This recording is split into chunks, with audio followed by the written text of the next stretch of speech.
evening, you guys. All right, who can stay awake after that meal? We are going to be doing calisthenics every 15 minutes. Burning off some pasta is what I need right now. My gosh, it's so good, so good. All right, so everybody have a good week? Maybe, for the most part. Yeah, can you believe it's Thursday? I can't, I'm not ready. Never, never. All right. 70 this weekend. And sunny, I heard. I didn't hear the temp, but I heard sunny. Tonight, let me tell you what we're going to do. This is so fun to be at this place because we really walked down the journey of kind of looking at, how am I made? And she did it. Did y'all see that? Within reasonable timing, Darcy hit the forward button. This is my sign. So we walked through the process of listening and learning and what are our values. We looked at current reality. What's our core score of how well do we listen? How do we communicate with people? And tonight we're going into defining your vision. What's your purpose? So I'm going to give a couple of caveats about this tonight. This is work in progress. Any perfectionists or overachievers, give yourself total grace tonight, all right? Because this is something that I do this for a living and still have to go back and revisit these things myself in order to figure out, okay, why am I feeling a little off track here? And as we go through this tonight, again, tons of opportunity to share, ask us. We absolutely are junkies about this stuff, to the point that, guess what's here? The book. The book. I got 300 of them in my car. Yeah, this is all about purpose and vision for Darcy. It's about growing up with that entrepreneur dad and the single mom working all the jobs to get there. And then her passion for, if we can learn how to live through strategy and live through vision, then we get to have that balance in our lives and we get to see success out of what we're doing. And so tonight, the anchor verse for us as we do this work is Jeremiah 29:11. There it is. And many of us know this verse. Some of you, if you're kind of exploring or new to the faith, this is a verse that I think is oft-quoted but rarely used appropriately. Because when we read it, let me read it out loud in case you can't see. For I know the plans that I have for you, says the Lord. Thoughts of peace and not of evil, to give you a future and a hope. And so we've seen in the world where this verse and other versions can be, oh, this is about prosperity for you. Pray it and you should get it. And anybody in here, whether on a faith journey or in your faith journey with Jesus, prayed about something and not gotten it? Oh, come on, I got 4 hands. Come on, wave at me. Wave big. All right. And so I think it's really important as we're doing this to stop and look at this verse through the eyes of what was the message intended. And the Bible to me is so incredibly fascinating because I can read it in one season of my life and it not capture something, and I can read it in another and something scrambles my brain right there in front of me. My faith journey for me was I had friends in my sorority in college who we called them the God Squad and the Jesus Freaks. And they were forever pulling out a track, and you couldn't sit down next to them for a meal without them trying to go through what was called the 4 spiritual laws. And it drove me nuts. I got to the point where I felt like I couldn't go around a corner without somebody with one of those little books. And I thought, well, if it bothers me this much, why don't I go on my own search? Why don't I do my own curiosity? And so I started reading the Bible and praying in kind of a deference of, God, if you're real, and reading the Bible. And darn if there wasn't this, people say, when did you have this faith conversion? I don't have a date that I can tell you, but it was really this window of my senior year of college that I began kind of seeing what is another way. And so when I think of this verse and go back and read Jeremiah, which I encourage y'all to do, or go online and just look up like Enduring Word and read the expository on, expository is just exposing the story, expository, and see what's going on. But in this, Jeremiah was writing in reflection of God working through him to the people who had been in exile. The Babylonians had knocked them out of Judah and out of Jerusalem, and so they had gotten kicked out of their homeland. And so God was saying to them, go and find peace. I want peace for you. This isn't what they wanted. They were in exile. It was coming up on a third time this was happening of them getting punted out of their country. So we can all imagine those times we prayed for something and we got punted out of our country. We didn't get that. And then there's this, okay, but where's God in all of it? And so this verse is such a beautiful place for us to hang on to. It's one of the ones that I definitely have stored in my memory. Because if you think about what's going on here, it's God saying, I am thinking about you. I have thoughts of peace for you. I want to give you a future and a hope. And that little verse or little saying right there in the middle, and not of evil, because what was going on during the time was there were a lot of prophecies and soothsayers and people that were coming along and saying, as my friend says to me, who I greatly respect, and this is not derogatory at all, but she's like, you really need a crystal like mine, because I dangle it and the way that it spins is a yes or a no. Okay? And that it opens up great conversations with us about that. I really respect where she is, and out of that respect, we get to explore her. She's a Sagittarius. Boy, do I know about that. But that's where we get to enjoy friendship that doesn't have to be a certain way, but we get to have the conversation, and I get to share where I'm coming from. But this verse is very clear with us that it was not to go seek out short-term false prophecies. Have you ever heard somebody that came back and had gone to see a palm reader or something that they told them their life was going to stink? Yeah, isn't that interesting? It's always going to be prosperity. It's always going to be something good. Well, I knew how many kids I was going to have by these lines. Did y'all all hear what she said? She said that she knew how many kids she was going to have by these lines in your hand. Do you remember that when you were growing up? Yeah, that was the old wives' tale that went around. So tonight, as we look at this, the fun part about this is that you're on your journey. And I can think back now and thank heavens God didn't answer some of the prayers that I prayed. And thank heavens that God was thinking about me, that I would have a future involved and engaged with him, and that I had hope as a result of that. We were talking at the back table just a few minutes ago about my brother in a new marriage, and just that story being such a story of redemption in his life after some really hard years. And, we don't appreciate the new if we haven't been through the valley. So embrace the valley. Sometimes it really stinks to embrace the valley, but I just want to encourage all of us, including me especially tonight, that God is thinking about us, and if you're not on that journey, feel free to just explore it and be free in that. You are welcome in that journey, and that your future is of hope. It may not be what you want or think you need, but it is full of purpose and hope. All right? So, we're going to kick off with quotes. Sure. You're on. All right, well, we had optional homework from session 2, so if you did not do it, that's fine. But we're going to start with this concept of purpose. It's kind of what we'll talk about the Agaiji a little bit.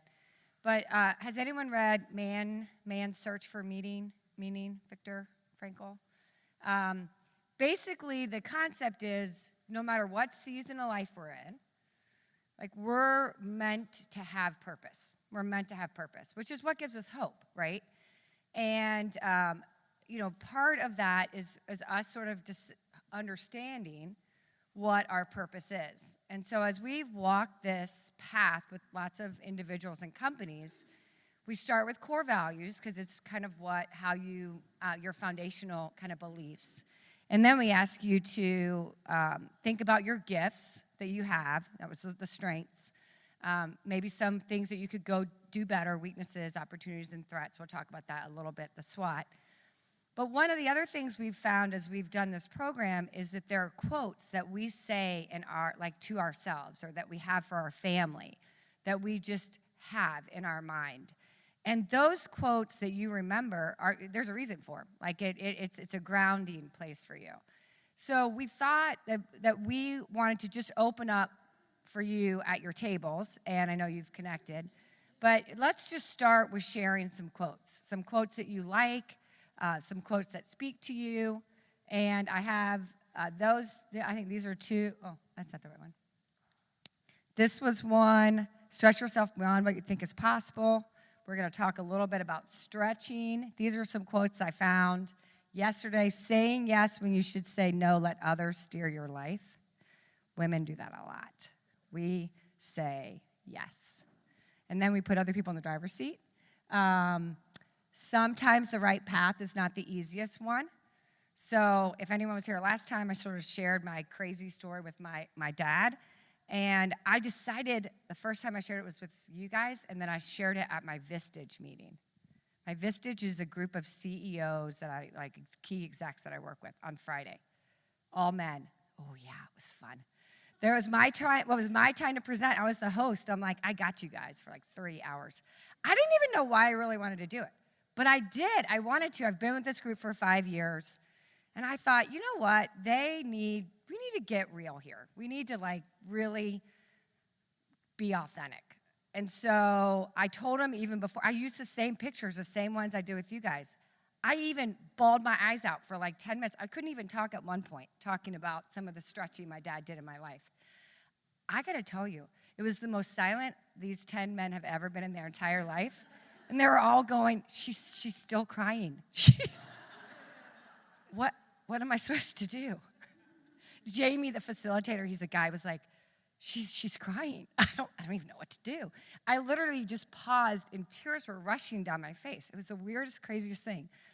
But I shared everything, and then I was like, why am I doing this? Why am I doing this? And I realized, and why did I write this book?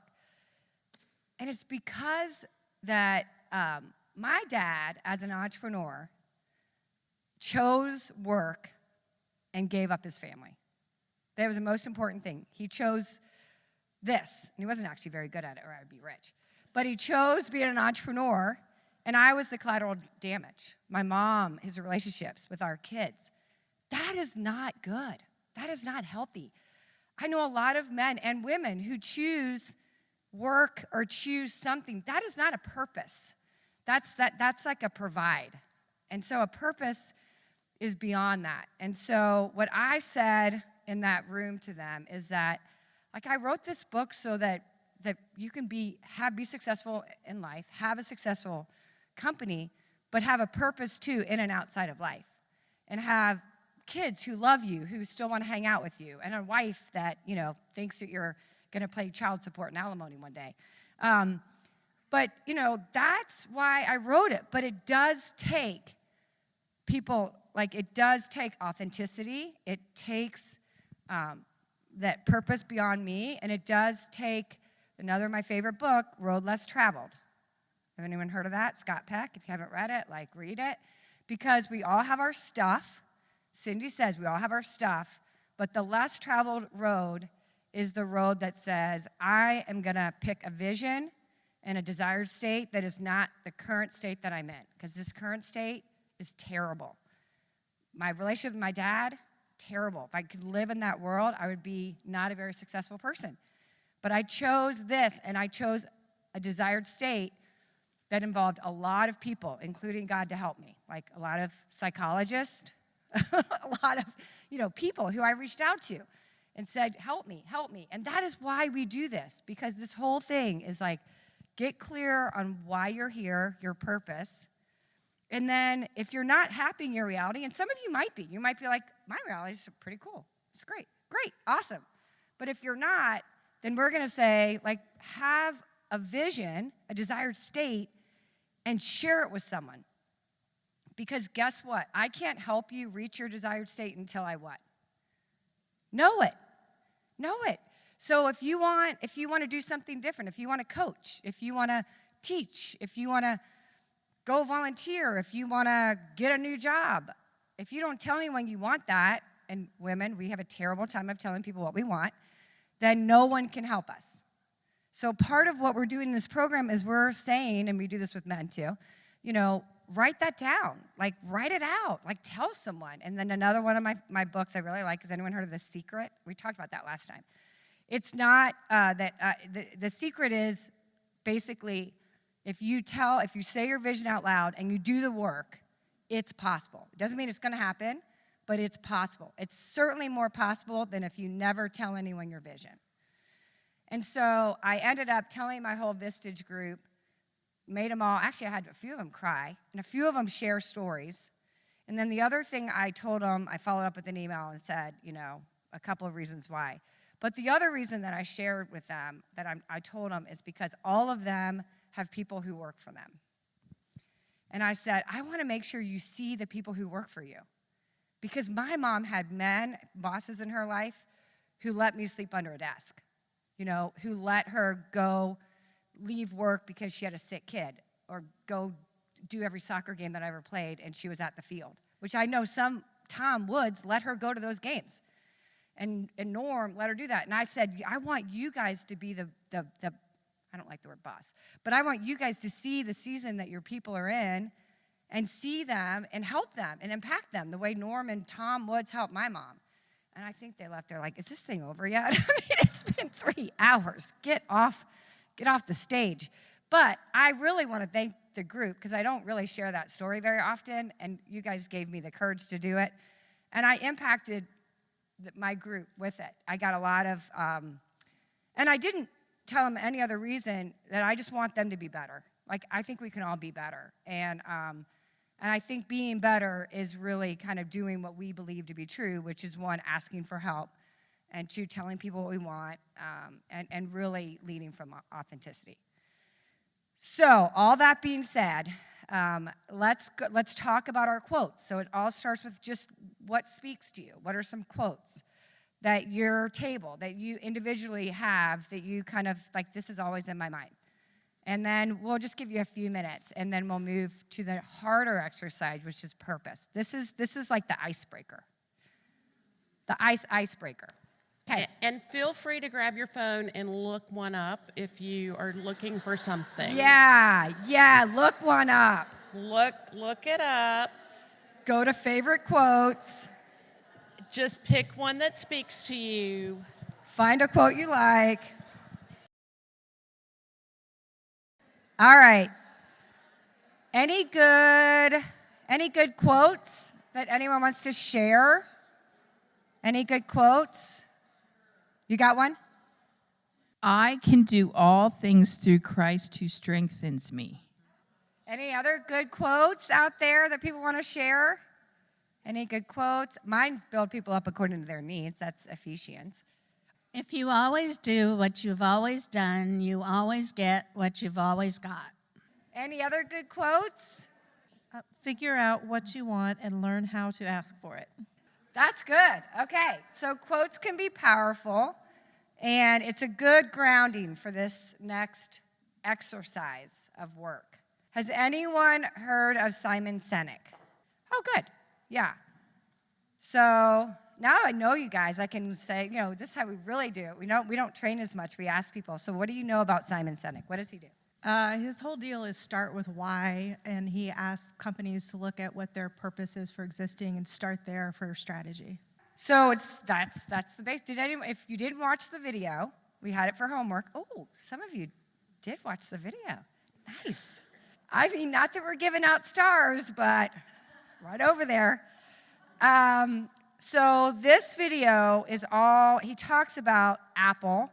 You know, Apple, the company, doesn't lead with its features, what it does for you, the provide statement. It leads with why they do it, why they do it, why they do it, the innovation, the creativity. And then they have all the products that help you do that. And so we work with companies who we like to start with why. In fact, we were with a company yesterday, a very successful engineering company, and start with why. And they are in the chemical processing business. They do engineering services. And because they work with BASF and some other organizations, they do a lot of drugs and chemical improvements, chemical materials. But they are coming up with a purpose around creative solutions, improving lives. And really about that a lot of their work is about improving lives, including their employees, because you come in and you can be an owner very quickly. So it really changes your perspective and the amount that you do. So what we encourage our clients and our folks to kind of think about this, why do you exist? Like, what is it about you that makes you happy? And it gets part of this question that, has anyone, well, I'm going to just talk for 2 seconds about purpose, this concept of purpose. Have you heard it a lot lately? Have you heard it a lot lately? Yes, it's kind of like the new thing, right? The new thing is purpose. Why do we think it's the new thing? So it's very interesting that it's become the new thing, right? And so I think, from what we believe, is that we have sort of led with a lot of commercialization, and that we have been sort of inundated with lots of products and lots of services, and there's a lot of companies that have lost their way.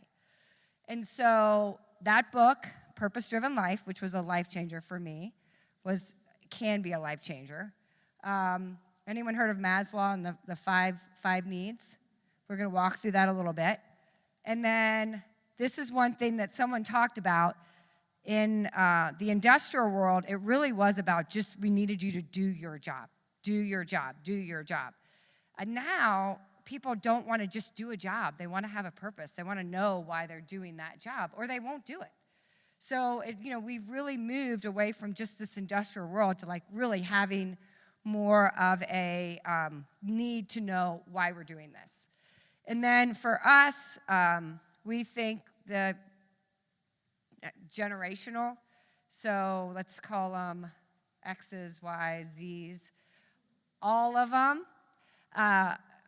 This is very important.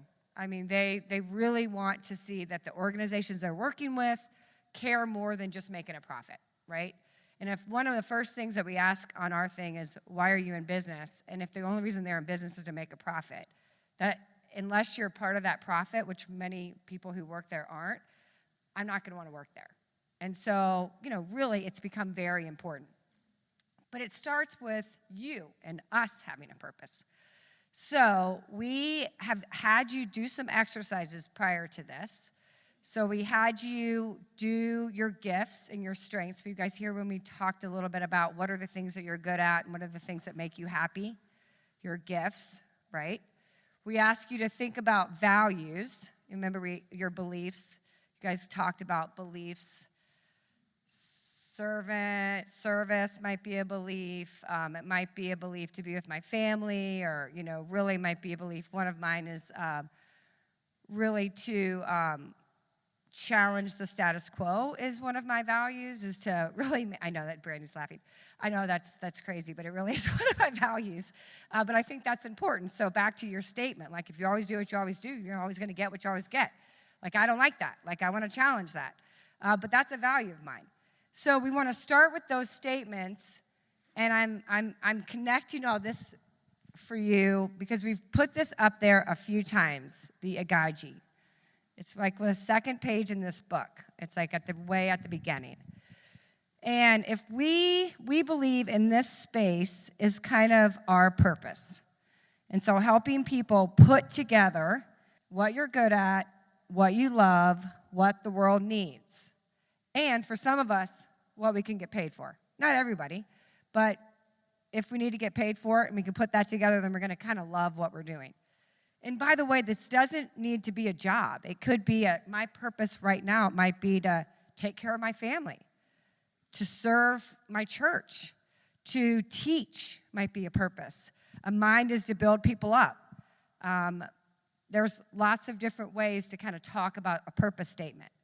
It says on session 3, desired state, brainstorm your big why. We shouldn't put big because then it makes it seem like this is really hard. It's kind of hard. But we're going to ask you to think about it. So basically, we want you to kind of go down the path of why do I do this? Why does this make me happy? And try to get down to when are you the happiest? Why are you the happiest? For me, again, it's building people up. Like when I'm doing that in anything, I'm going to be happy. There's some people when we're serving, like no matter what, we're going to be happy. When we're teaching, ask a teacher what their real purpose is. I guarantee you it's going to be around teaching, the good teachers. The other ones who are just doing it to make money, they're not the good teachers. Cyndi's purpose. To serve others, to help. To eat the microphone. Is to help others accomplish their dreams. Help others accomplish their dreams. So, and then she's a coach, right? And so this is, did you already do it? Wow. Another gold star to Leah. All right, so we're going to give you 10 minutes. 10 minutes and then 5 minutes to talk about it. So 15 minutes total. So walk through this. If you want to cheat, Leah already has it done. So just use hers. I'm kidding. But sort of try to walk through this exercise to uncover where you are in your purpose journey. This is a journey. It doesn't happen overnight. So walk through these introspective words. You could do either way. So, yeah, you did. There is a nice, if you go to, there's a couple of different ones. There's a lot of different exercises on the purpose statement. If you just keep, it's funny, we have a couple of them. If you look at the brainstorm your big why, that's got the instructions. But then if you go to this one right here, this example, your purpose, 5 whys, and even the back of that, that's a good one too, your 5 whys and your story tool. That might be one I do too. That's a good one. It looks like this, that 5 whys. That might be a good place to start. Yeah, that's good. All right, 10 minutes to sort of walk through maybe some of these questions and then that purpose tool. Okay, I gave you a lot longer than 15 minutes. This is like a deep one, isn't it? It's a good one though. I went around and Cyndi went around, and if you can kind of settle into the exercise and kind of settle into the questions, and it's not a 15-minute exercise, it's like a 5-hour exercise, right? I mean, it's a longer one, and the whole point of it I just keep wanting to go back to this. The whole point is to figure out, and connect these. I mean, we're talking about back there in the back table, that sometimes the world loves to take advantage of things that we do that we're good at. And we get stuck in that world, but we're not happy. And so that's when we have to say no so that you can be in the driver's seat, but then you have to know what does make you happy up here. And then you have to ask for that. It's like, well, I love that I'm good at that, but I'd like to do this to center it out a little bit. And then we had this great conversation about the world needs people to serve, but if you can find in what ways serving makes you really happy, because when you're serving in this way, you're really good at it and you're passionate about, there's a lot of ways to serve. You can be in the Peace Corps, you can help with the IPM ministry, you can help with kids, you can do the gospel readings, you can do a Bible study, you can be a pastor, But what is it about, serving, and when are you at your best? Yeah, a couple of reminders in all of this that, like, I want you guys to think about it in terms of just giving your brain and your heart, your soul permission to come up with it over the next month or 2 days. I mean, just tell your brain, hey, in the next 2 days, I'd like something to pop up clear. Hey, God, I'd like to hear like kind of a direction. I'm not getting this, and let it go. The harder you try to put this into place, the further it's going to elude you. I can promise you that, okay? If you muscle this, it will be one of those things like when you get the song in your head and you can't get rid of it, all right? This is a freedom place. This is a you're perfectly and wonderfully made. This is you're built up according to your needs. This is that God's already thinking about you, all right? I was sharing with the table, you know, because the why questions, and especially that's on us that we start out with why you work. We're so kind of oblivious to that. But the why questions aren't there to give you this perfect little answer. They're there to push you past that first thought. They're there to say, oh, wait, this one might be more important than that one. I was sharing about playing the game with my nieces and nephews about would you rather have chocolate or peanut butter? Peanut butter. Would you rather have peanut butter or a Reese's cup? A Reese's cup. And you finally get them to a point where they're like, they picked Reese's cup. Okay, would you rather have Reese's cup or a trip to Disney World? Oh, Disney World. Oh, but you're never going to have a Reese's cup again? One trip to Disney World and never a Reese's cup again? Oh, your Disney World's the ultimate for a kid. I have to say Disney World. But now you're making me think, because I think I'd rather have a peanut butter cup every day. That's the only reason those why questions are there for us. If they're not working for you, toss them out the window. And the last thing I'll say on it was, you know, I wrestled with this after Daniel died.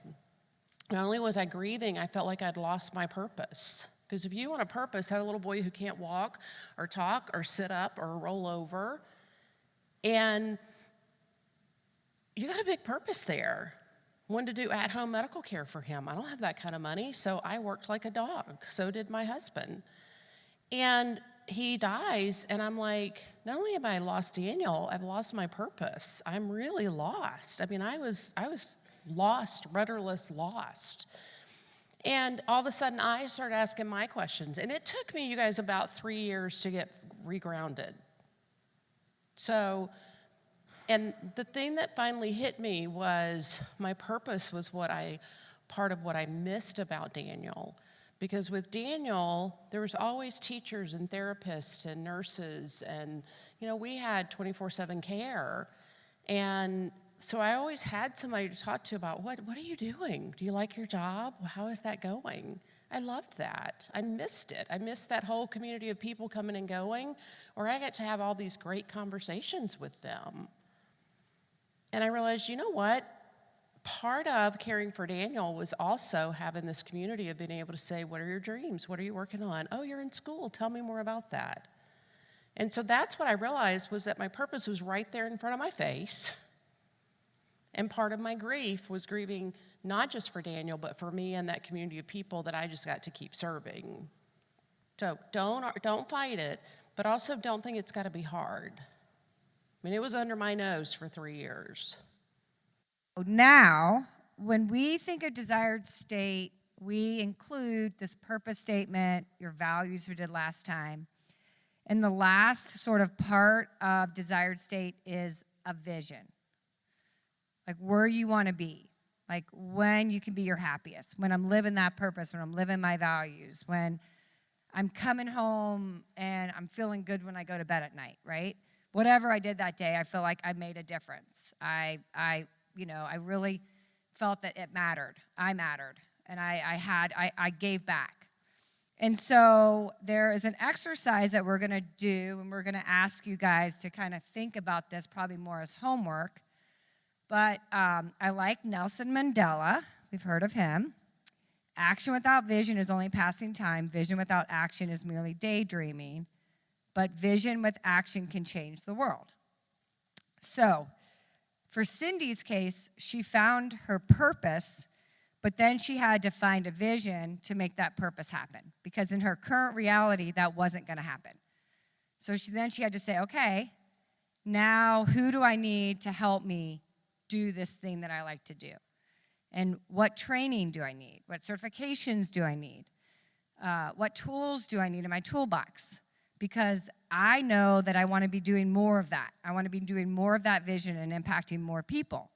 And so that's when we're trying to put this thing out there. It's like once you can maybe start thinking about that purpose and what you really enjoy doing and what your values are, then we start saying, okay, paint a picture when you're doing that more than you are today. And so there is, if any of my STAR students who may have watched the video, did anyone watch the video? Oh, Joan, oh, Alex, nice. 3A students in here, 3A students. Maybe there will be more next time. This is a good one. So this is a good one. It's in there. We'll send it to you. What's powerful about this, and we have the exercise in here, is that our brain doesn't want to change. Do you agree with me? Like, we just want to keep doing the same thing, right? That's what we know. We're comfortable. We might not be happy with it, but we're super comfortable with it because we know how to do it. And so what research has found that we will accept change, accept a vision, if we create a picture faster than if we just write down words. So the exercise is to think about a picture of when you're the happiest. Like, think of what you're doing, a picture. And we've done this with lots of people. And I will say lots of them involves campers. We did this in Maysville, Kentucky. Horses, the last one we just did. Travel. One involved actually going back to school. It was kind of fun. And one involved just a whole nother career because he had this passion to do belts. It was very cool. And so he had this belts that he was making in his vision statement, or in his vision. And so what we found is the brain, if we draw a picture of it, it doesn't scare us as much because we're not really going to do that. We're just drawing a picture of it. But once we have this current state and then this desired state, we actually start really liking that desired state because we're going to ask you to, we would love you to do this for homework. I know my 3 people who will, but maybe some of you others might. Is, draw this picture, and then we're going to say put colors to it and, make it come to life. And as you're drawing that picture and coming to life, your brain is getting super excited about this. Wow, this is something I really can do. We did this with our team, and one of our things was scaling, and also scaling. We both had airplanes on it because we want to travel more, and that was part of scaling, and maybe scaling it to people outside of Cincinnati, and maybe a vacation when we do that. But we both had airplanes on ours. But what the exercise that we're going to have you do is really, we don't want you to worry about words in this one, but really just think about pictures and what you would be doing. And the exercise actually has you do current reality. And if your current reality has some low parts, draw those and feel yourself drawing those. That makes you realize you're kind of unhappy when you're doing that. Why am I doing that? Why am I letting someone control this? Ryan should change a lot more diapers. He says that he doesn't get up in the morning. I'm telling Krista that he's got to get up in the morning. I know her husband. Had breakfast with him today. But there are things maybe that if we just adjusted or asked or, reprioritized in our current life, we don't have to do it, or we may do less of it. But then, so make those look bad. Put a sad face where there's a sad face. And then make this current reality something that you actually want to be doing more of. And mine involved lots of people. Mine had my kids on it, my dogs on it. My picture had a lot going on. I think I might actually have a few pictures that we have in here for examples. So we're not going to collect these for those, but you can tell there's not a lot of good drawers in the bunch. But this was current. And this is reality. I took the names off I didn't want them to feel bad. This one, I was you're really setting the bar high here. That might have been, I don't think that was Cindy's. This was another one. and this was actually one I got out of the book, so no one did that. So that made everyone just feel bad. I should take that off. But the idea is that I wrote an article that visioning is fun. Like, I think this is fun. Like, I think doing this is like so empowering. And I know not everyone does, but again, a value for mine is challenging the status quo. So go figure. But I would tell you that what's empowering about it is to accept things that are in your current reality that aren't bringing you joy. Like, put those out there. You might not be able to change them, but there's things in here that might not be bringing you joy. And it's not, I mean, it can be a lot of things. Changing diapers or taking the trash out. But put that there. And then settle in on that. Like Cyndi said, settle in. Just like feel how that might be, taken away from you, your best self. And then literally you're not, like, do your best to not do words, but to just draw pictures. And think about, oh, I could do this, or I could do that, or I could do that. And let your brain have fun and dream a little bit. And don't, who cares? And by the way, we're not going to look at them, although I'd like to, but we're not going to. That's really for you. I mean, that's why we've done this the third time, because we would never want you to start with this exercise. Like, if you've gone through this, and if you've missed a little bit, it's fine. The first one, we said listen and learn, kind of collect a little bit more about who you are, your brand, what are you now? And then we said the last time, let's kind of define that using a tool called the SWOT, with strengths, what are we good at, our gifts and weaknesses, what are all those opportunities out there that I could go do, and what are threats. Some of those opportunities and threats might show up on here. I mean, some of them might show up on here. And so that's really what we would love for you to take some time doing. And we're going to give you just a little bit of 15 minutes right now. I think there's a page in here. Let's see. Oh, yeah, it's right. It's on the other side. You can get a whole piece of paper, but you can just right now, we just thought for funsies, maybe you could just do this a little bit. Just practice, and you can go and get your own piece of paper and just maybe take a few minutes and draw some pictures. Current reality and desire to say just a few minutes. You don't have to. And remember, what's in your current reality that's making you happy or not making you happy? What's in that new reality that would make you live and more content? Use your values. Do more of the things that you enjoy doing. And then dream a little bit. And I say spelling doesn't count. Well, I don't even want you to use words, so I don't even know why I put that on there. But don't worry about your drawing. We're not. Although I know some of you are good drawers in here, and we're going to be like, oh, great. But most of us aren't. So can we do that for about 10 minutes? Oh, Debbie is a little star student over here. She brought up, oh, yeah, what about a vision board? Also very powerful. So this is similar to a vision board. In a vision board, you take pictures, right? And you take them out of magazines, or you put things on there that you just want to be remembered, right? Or you remind yourself. Anything more about a vision board? So same sort of exercise. Well, my question is, how often do you redo them? How often do you redo them? As soon as you meet them. I'd say every couple of years. Every couple of years. Yeah, you can do them every year. Yeah. I would think every 1+, like not all the time. Most of the time, visions take a year or two to do. Like, we think it's a little further out. My daughter did do a vision board for her ACT. Yeah, she put her score. It was really good. And she put the things that she needed to do to get that ACT, and she put it right on her desk. And all the different things that she needed to do. Yeah, it was really powerful. And by the way, she got it by one. She beat it by 1 point. But she never thought she could do it because she started really low, and we were having a hard time I was having a hard time. I'm like, you're going to college with that? No.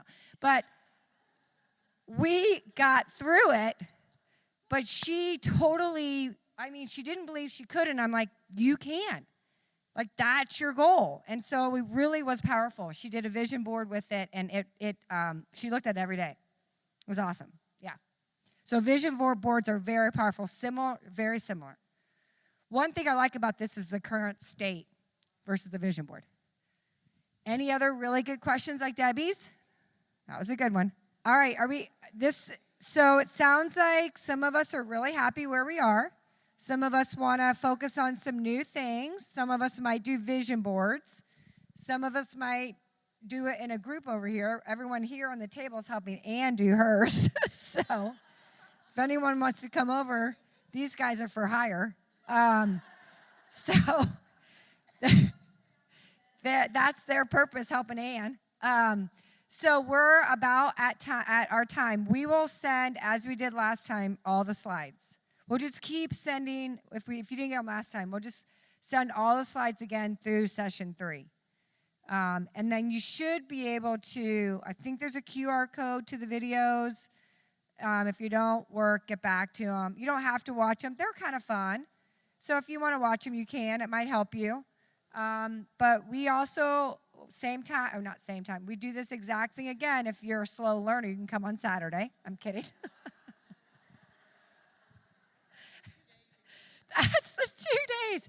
Yeah, if you guys want to work for the next 2 days, show up on Saturday, and you guys can be the star students like Leah. Yeah, and Joan, I just did this the first time. All right, so we appreciate you being here. It's 8:30. Finish your discussions, and we'll see you next time or on Saturday.